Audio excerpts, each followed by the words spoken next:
నా కళ్ళలో ఇంకిపోయింది. కంట్లో ఒక్క చుక్క కూడా కన్నీరు లేకుండా పోయింది. కార్చేందుకు కన్నీళ్లు కూడా కరువయ్యాయి. అస్సలాము అలైకుం రహమతుల్లాహి వబర్కాతుహు.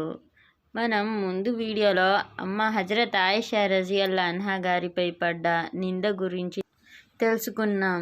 అయితే ఈరోజు ఆ నింద ఎలా తొలగిపోయింది అన్న విషయాన్ని గురించి మనం తెలుసుకుందాం. సఫ్వాన్కు హజ్రత్ హసన్ ధోరణి తెలిసి ఆవేశంతో ఊగిపోయారు.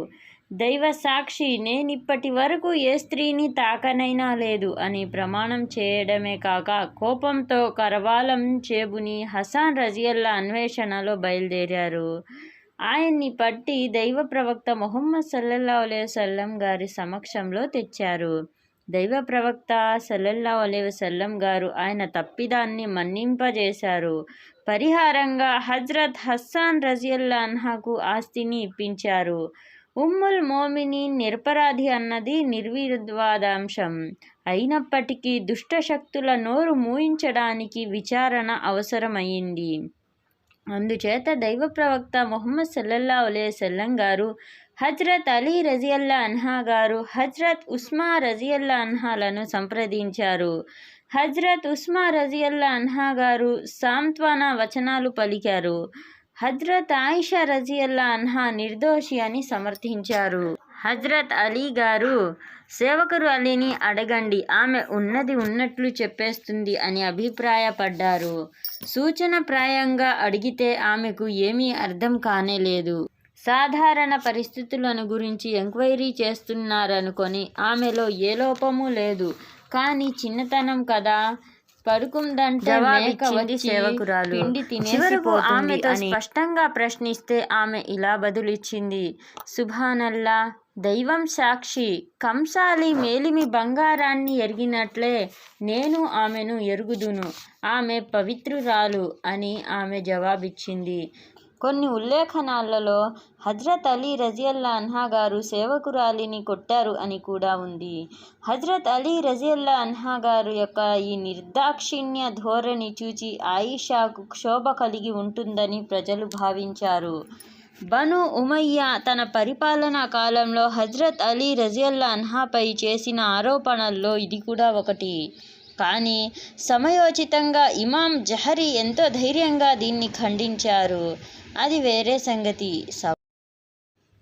ప్రవక్త గారి సతీమణుల్లో హజ్రత్ జైనబ్ రజియల్లాహు అన్హా గారు హజ్రత్ ఆయిషాకు సమానురాలునని చెప్పుకునేవారు. ఆమె సోదరి హుమ్నా ఈ కుట్రలో పాలు పంచుకుంది.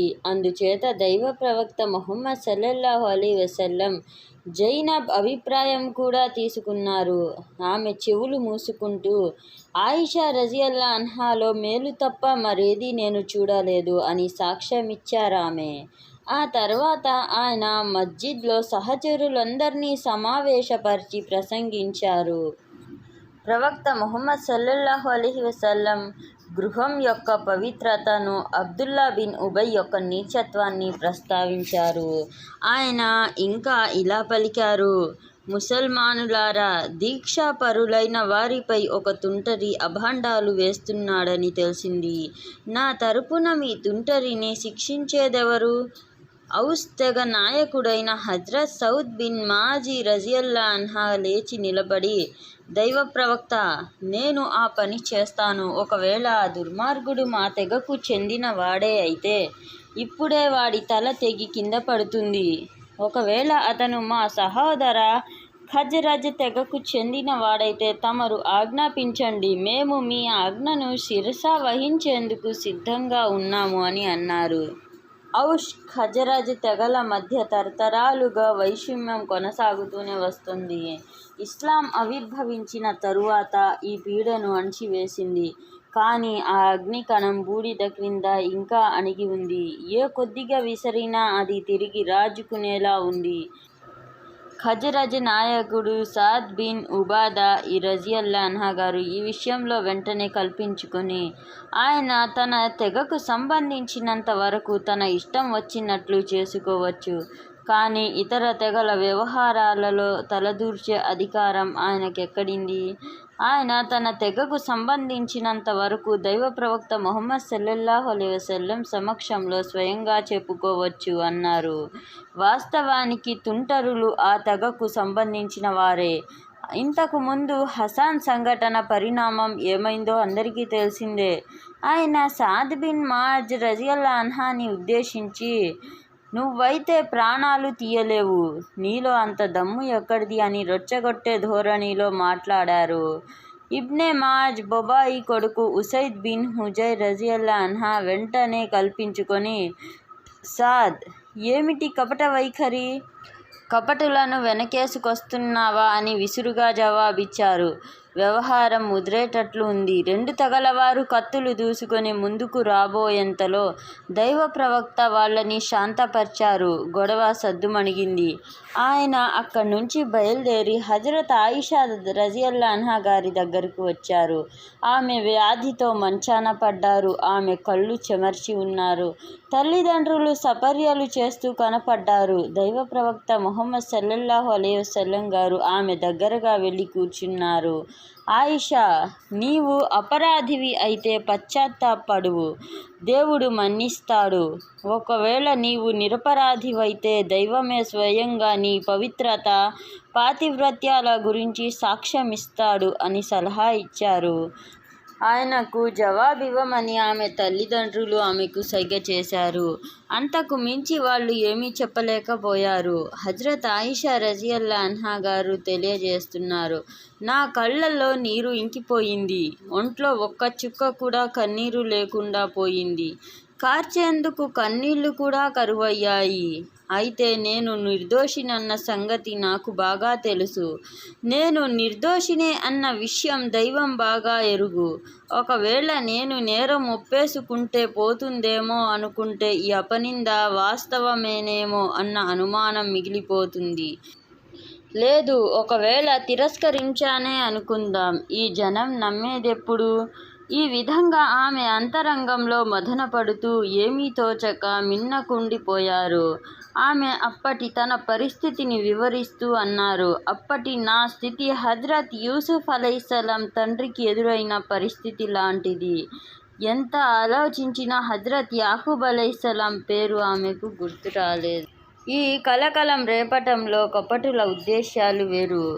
దైవం క్షమించుగాక. దైవ ప్రవక్త ముహమ్మద్ సల్లల్లాహు అలైహి వసల్లం మరియు అబూబకర్ సిద్దిక్ రజియల్లాహు అన్హా గారి కుటుంబాలను అపఖ్యాతి పాలు చేయటం అన్నది వీరి యొక్క ముఖ్య ఉద్దేశం. అలాగే దైవ ప్రవక్త సల్లల్లాహు అలైహి వసల్లంలో కుటుంబంలో కలతలు రేపడం కూడా ఈ కపట విశ్వాసుల యొక్క ముఖ్య ఉద్దేశం. ఇస్లాం ప్రబోధించిన సోదర భావాన్ని భగ్నం చేసి ముస్లిం సమాజంలోని సంఘటిత్వాన్ని నీరుగార్చటం. ఈ కుయుక్తుల్లో కపటులు చాలా వరకు సఫలీకృతమయ్యారు కూడా. అందుచేత అగోచర జ్ఞాని అయిన అల్లా సాక్ష్యమివ్వవలసిన తరుణం ఆసన్నమైంది. చివరకు అదే జరిగింది. హజరత్ ఆయిషా రజియల్లాహు అన్హా గారు తెలియజేస్తున్నారు, ఆయన ప్రవక్త ముహమ్మద్ సల్లల్లాహు అలైహి వసల్లం గారిపై వహీ అవతరించిన సూచనలు ప్రస్ఫుటమయ్యాయి. ఆయన చిరునవ్వుతో తల పైకెత్తారు. నుదుట ఏర్పడ్డ చెమట బిందువులు ముత్యాల్లా రాలుతున్నాయి. ఆ సందర్భంగా ఆయన పారాయణం చేసిన దైవ వచనాల సారాంశం ఇది: నిందారోపణ చేసిన వారు మీలోని కొందరే. దాన్ని నీవు చెడుగా భావించకు. పైగా ఇందులో నీ శ్రేయమే ఉంది. అంటే ఈ సంఘటన ద్వారా విశ్వాసులు ఎవరో కపటులు ఎవరో స్పష్టమైపోయింది అని వాక్యం ఉద్దేశం. ఈ వ్యవహారంలో ఎవరు ఎంత భాగం పంచుకున్నారో అంతే పాపాన్ని మూటగట్టుకున్నారు. ఇందులోని ప్రముఖ పాత్రధారికైతే చాలా తీవ్రమైన శిక్ష ఉంది. ఈ అపవాదను గురించి విన్నప్పుడే విశ్వాసులైన స్త్రీలు పురుషులు తమ సోదరుల పట్ల సద్భావనను ఎందుకు ఏర్పరచుకోలేదు? ఇది పచ్చి అబద్ధమని అప్పుడే ఎందుకు చెప్పలేకపోయారు? మరి వాళ్ళు కూడా తమ ఆరోపణకు ఆధారంగా నలుగురు సాక్షుల్ని ఎందుకు తేలేదు? సాక్షుల్ని తేలేకపోయినందున వాళ్లే అల్లా దృష్టిలో అబద్ధాల కోరులయ్యారు. ఇహపరాలలో మీపై దేవుని దయాదాక్షిణ్యాలే గనక ఉండకపోయినట్లయితే మీరు వ్యాపింపచేసిన వదంతులకు గాను మీపై పెద్ద ఆపదే వచ్చి పడేది. ఆ సమయంలో మీరు ఎంత పెద్ద తప్పు చేస్తూ పోయారో కాస్త ఆలోచించుకోండి. ఆ సమయంలో మీ నోట వెలువడే మాటలకు చిలువలు పలువలుగా మీరు చెప్పకపోయే వాటిని గురించి అసలు మీకు ఏమీ తెలియనే తెలీదు. మీరు దాన్నొక మామూలు విషయంగా తీసుకున్నారు. కానీ అల్లా దృష్టిలో అది చాలా పెద్ద తీవ్రమైన విషయం. దాన్ని గురించి వినగానే మీరు ఇటువంటి మాటలు పలకడం మాకు శోభించదు. అల్లా పవిత్రుడు, ఇదైతే గొప్ప అపవాదు మాత్రమే అని ఎందుకు చెప్పలేదు? మీరే గనక విశ్వాసులైతే ఇక ముందెప్పుడు ఇలాంటి పనులు చేయవద్దని అల్లా మిమ్మల్ని ఉపదేశిస్తున్నారు. ఇంకా అల్లా మీకు స్పష్టమైన సూచనలిస్తున్నారు.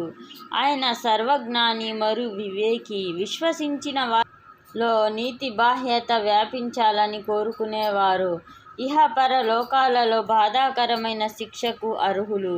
అల్లా సర్వం ఎరిగినవాడు, కానీ మీకు ఏమీ తెలీదు.